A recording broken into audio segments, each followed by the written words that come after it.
contamination of the scene, they're going to have a problem. Yeah, but that, go ahead. I'm sorry. All I was going to say is warning shot into the ceiling, not through a bathroom door in rapid succession. And if and when they do get to premeditated, dollars to donuts, they're going to have testimony about how long it takes to strap on the blades, walk from the bed or wherever he had the blades to the balcony, do a 360 at the balcony, and then walk back into the bedroom and walk to the bathroom. It was my understanding that he did not have his legs on. He said he did not. So the issue is initially, right, and then he put them on, and at the time realized that she was not in the bed. And by the way, are we supposed to believe that when he fired the first shot, she didn't say, "What are you doing?" or scream? Was he so obsessed with killing the imaginary burglar that he just kept firing through that door? And then the big issue is how much of the domestic violence type of past, what kind of prior bad acts will actually come in here. That's we know that that's the way they opened up in O.J. Simpson, was with evidence of the domestic violence, and it didn't end up in a conviction. So we don't know if it'll matter or not, but how much of that will come in. And my understanding is that the previous domestic abuse charges had been withdrawn. Now, I'll defer to Paul with regard to his expertise of South African law as to whether or not. Well, even here, because the charge was withdrawn doesn't mean the state couldn't put evidence. Well, that's true. They could still do that, and of course, you know, that's to counteract the celebrity. That's the, you know, before OJ, we didn't have the mountains of paperwork. You know, we forget, but before OJ, we didn't have the mountains of paperwork that required officers to file charges in domestic violences. Even though OJ didn't get convicted, it changed the landscape of domestic violence law in America. And it also changed the use of DNA. Absolutely. But that to where it became commonplace versus once in a lifetime. We all became experts in the kind of DNA. That's exactly right. That's such a significant difference in this case. This just isn't a whodunit. You know, I mean, that's not, and that's why it's not going to be as compelling a case to people, because typically the whodunits are the ones that really captivate audiences. In this case, when you have a why they done it, especially with a judge-only trial, which takes away the mystique of a jury, you just may not. There's just so many dissimilarities. The only similarity between OJ and this case is both of them are famous for running. That's about it. And they had attractive blonde victims. And a history of domestic violence. Correct. Well, and a bad lead investigator. Yeah, there's a number of similarities. But there's no racial component, as I think we mentioned before. Yeah. That was a huge thing in OJ's case. You added everything together with a racial component. And God knows, if you would have had that in South Africa, you would have exactly. Well, and that's why there's no jury trials since 1969. Because they were concerned that people were getting convicted by all-white juries. And it wasn't right. And that's the reason they dropped the jury trial, and you know, juries in South Africa. With regard to Oscar's celebrity, we do hold Olympic athletes in very high esteem, because it was the old concept of you did it for love of sport versus money. Of course, that's changed now insofar as advertising revenues and what have you, but here was a man who overcame tremendous adversity to become a world-class athlete, and that raises celebrity. Well, it's the fact that he is a celebrity that draws our attention to it. It is one of the reasons that we are talking about it. And of course, in this day and age, when we talk about gun control and gun violence, this is just another situation where someone has armed himself with a weapon, and now there has been a tragic outcome as a result of it. We're going to give you an opportunity to tell us what you think about that, but I want to check in with a Facebook again. Russell wrote into us and said exactly that thing. 4 shots through a closed door at a burglar. Face it, they had a fight and he killed her. If you want to tell us what you think, you can email me at lynn@lynndoyle.net, and you can also find us on Facebook, where we have put that question out there. We're going to take a short break. We'll have some more of your thoughts and some final thoughts here from our guests right after this.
Welcome back again, everyone. I'm Lynn Doyle. This is It's Your Call. We're talking about the Oscar Pistorus case. As you know, in early February, he shot and killed his live-in girlfriend.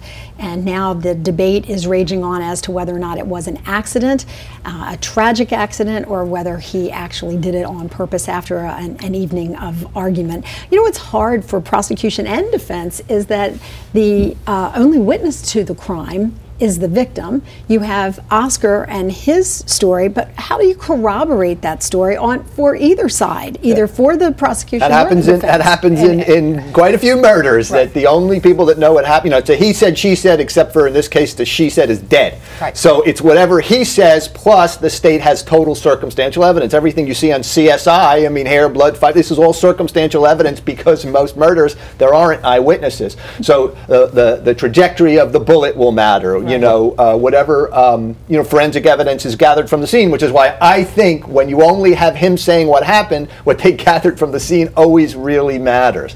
Well, it does, because what they're going to try to do, not necessarily prove through circumstantial evidence anything. They're going to take his statement and cut it apart with each piece of circumstantial evidence. They'll say, see, he lied here to help himself. They've got to prove it. I don't think cutting it apart is enough. They have to have a theory of the case. Well, I think it's enough to say, what he said was a lie. What he said was like, he fired 4 times into a closed door, but pretending the woman doesn't know. But does it get to the level of the intentional murder standard that they have there, or does it fall into the greater category of culpable homicide? If you fire 4 times to a door, then you want to go to that fallback position and take the hit on the culpable homicide. You intended to kill somebody if you fired 4 times to a door. But Danny, it seems to me that part of the investigation is going to be talking to their friends, getting a hold of the cell phone records, getting a hold of the texts, getting a hold of the emails. And if the state builds a case to show that this was a relationship that was on thin ice. Yeah, but just remember, we're talking about O.J. Simpson, and Nicole had the pictures in the safe deposit box that said, if I ever die, here's the pictures. The only thing that we don't have is the talking dog. Not O.J. Those pictures, that statement didn't come in, as I recall. But nevertheless, just because of that, when you have on the other side celebrity, there's no guarantee. We also had a jury. Let's go back to the Facebook pages real fast and find out what people have to say. Tom says, are you kidding me? He killed her on purpose. His explanation is a joke. And Chuck says there's no such thing as an accidental shooting. It was either on purpose or because of negligence. Either way, I think he's going to get locked up. Does anybody want to project how they see this case ending? I think it's very possible that it'll end up in a compromise, by the panel, where you end up with negligent homicide or whatever their equivalent is that he shouldn't have shot through that door, as I think Paul said. I think that's very possible, and then he doesn't go to jail over it. Well, he gets convicted, but nothing. I mean, they have a wide range of things that they can do here. Almost anything. I mean, the judge at sentencing can do almost anything in the case of culpable homicide.